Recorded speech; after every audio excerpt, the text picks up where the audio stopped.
and welcome back to another one of our online lectures here in History Through Film. As we continue our unit on Western civilizations today, we're going to pick up with our theme of gifts of the French.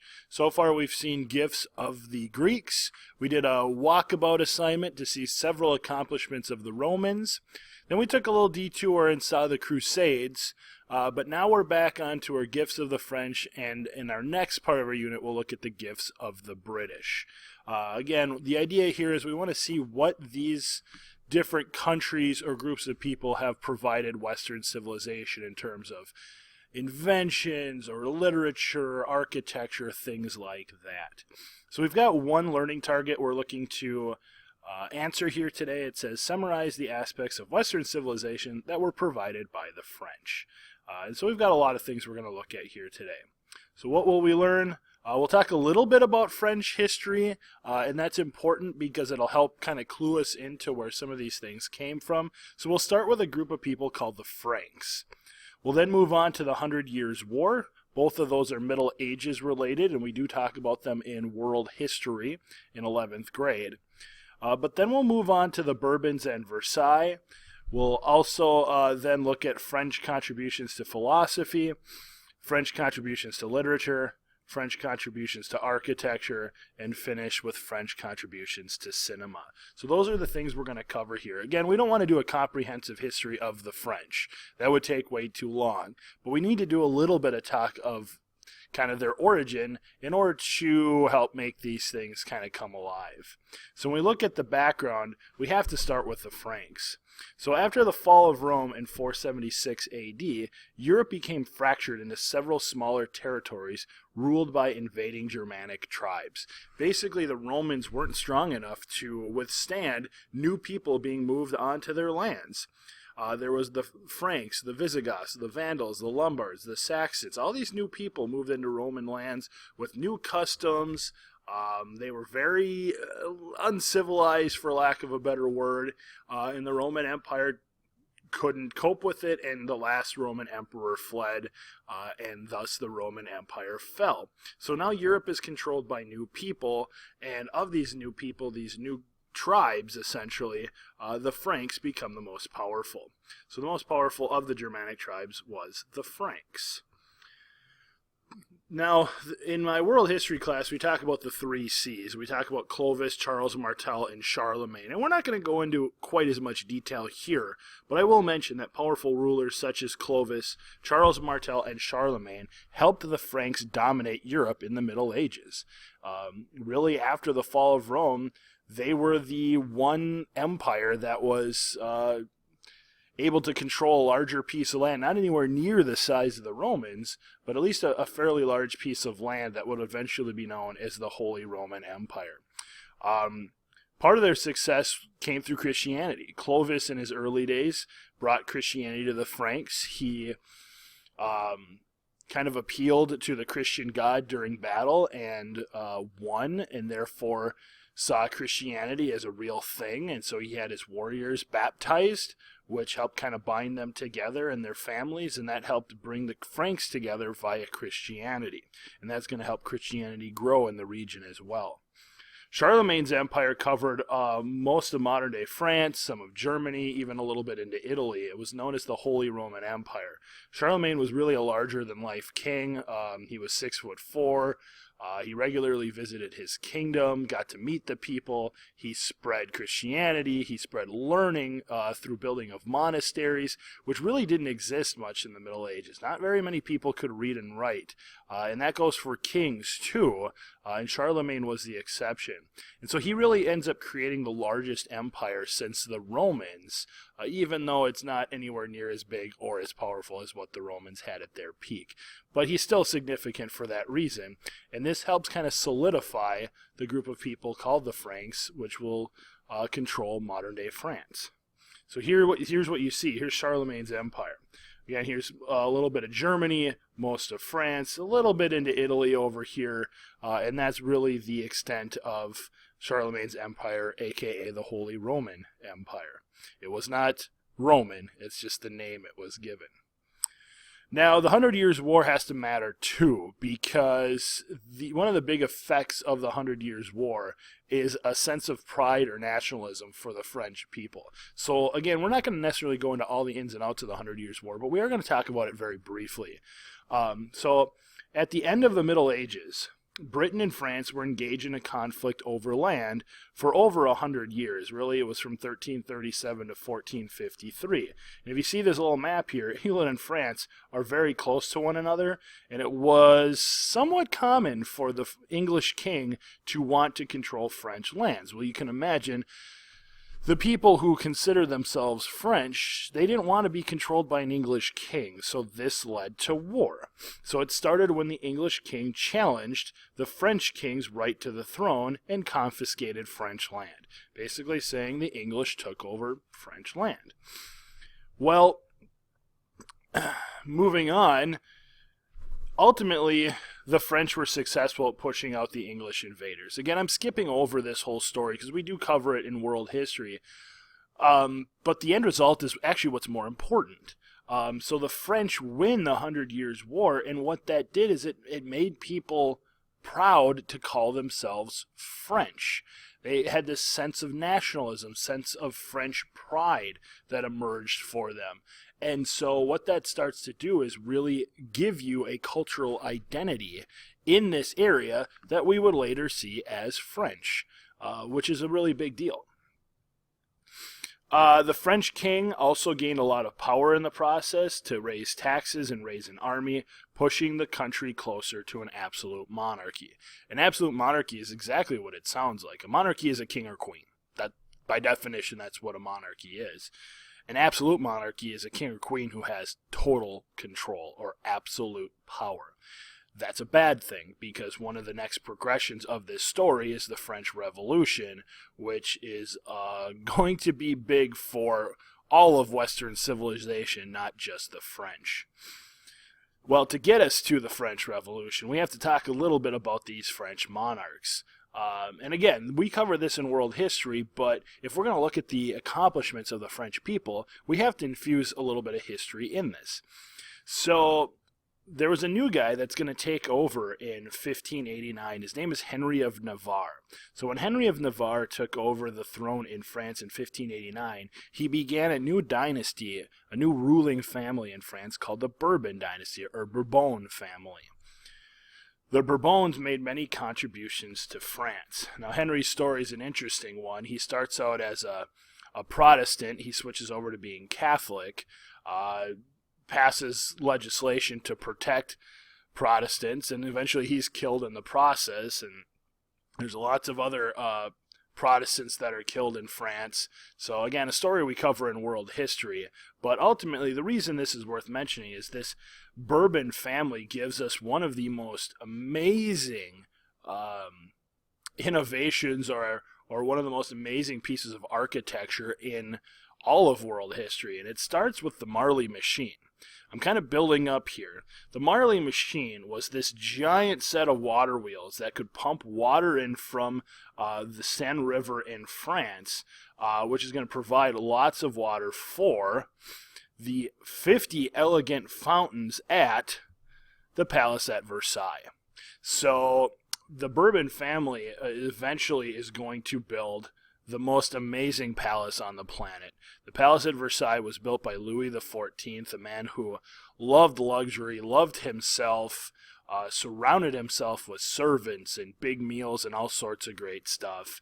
And it's one of the biggest tourist attractions in Europe, even today. And so it's one of the French contributions to architecture that really is second to none anywhere else in the world. There's no palace like it. So I've got some pictures here. As mentioned, it was built by Louis XIV. It had a hall of mirrors, which is very, very important. This was kind of Louis's receiving room. If you can picture where this camera would have been set up, this would have been where Louis's throne would have been. So dignitaries and ambassadors from other countries would have had to walk down this corridor to meet with the king, and it would have been done for intimidation purposes. It would have looked elegant, it would have looked beautiful, it would have looked luxurious. It really would have stood out to anybody coming to France, and people would have oohed and awed over all of the luxury the French people had. At the palace, there's 2,000 acres of gardens. So you can imagine all the workers, all the servants that were needed to manicure this and keep it beautiful pretty much year round. There is a little video I'd like you to see on the Palace of Versailles. So if you go ahead and use this link, you can watch a short little clip that'll show you a little bit more about the palace. You may have to click on the link below because you're likely not going to be able to copy or paste the link I have there. But go ahead and click on that below and watch that link, and then return back to this video.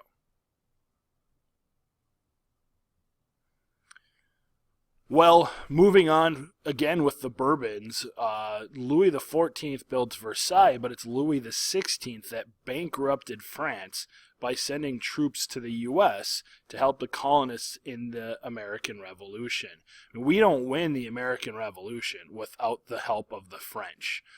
So this is huge for us, but what it does is it really, really hurts the French people. The French people were hungry.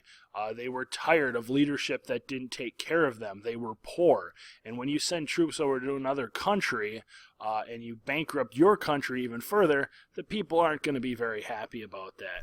So all of this helped the Americans win the American Revolution, but it will bring the French people that much closer to the French Revolution. Now, before we get to the French Revolution, we have to talk a little bit about French contribution to philosophy, because this is absolutely a precursor to the French Revolution. So the Enlightenment occurs.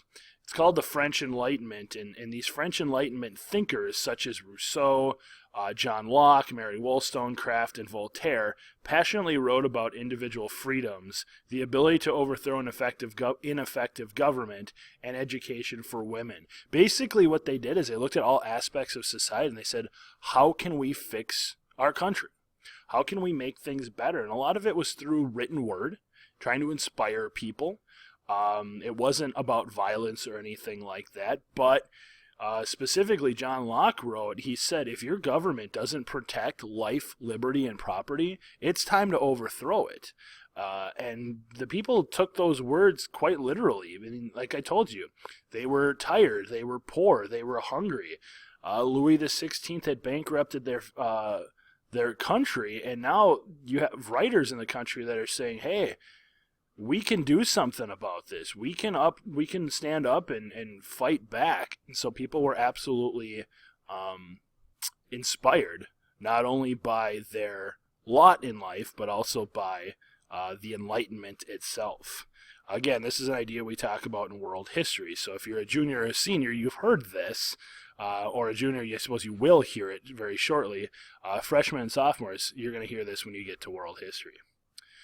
That's going to lead to the French Revolution and the guillotine. Hundreds and hundreds of people's heads are chopped off by a guillotine in the French Revolution. It was meant to be a killing device that made everybody equal in death. Whether you were rich or poor, you all died the same. So the guillotine is definitely one of the most iconic features of the French Revolution. And I'm not going to go into the French Revolution as a historical item here, because though it changes things for the better for the French and certainly inspires a lot of other countries, it's a whole historical event that we'll save for world history. So just understand that lots of different changes come because of that. And like I mentioned to you, the Bourbons building the palace at Versailles and certainly bankrupting the country through the American Revolution, and then coupled with the Enlightenment, help bring on the French Revolution. There's certainly more to it than that, of course. But we're going to move on to French contributions to literature. Very famous author, French author Victor Hugo, wrote Les Miserables and The Hunchback of Notre Dame, two very famous stories. Of course, Les Miserables has been turned into a musical, which has been turned into a very famous movie that came out in 2012. So I've got the movie trailer here.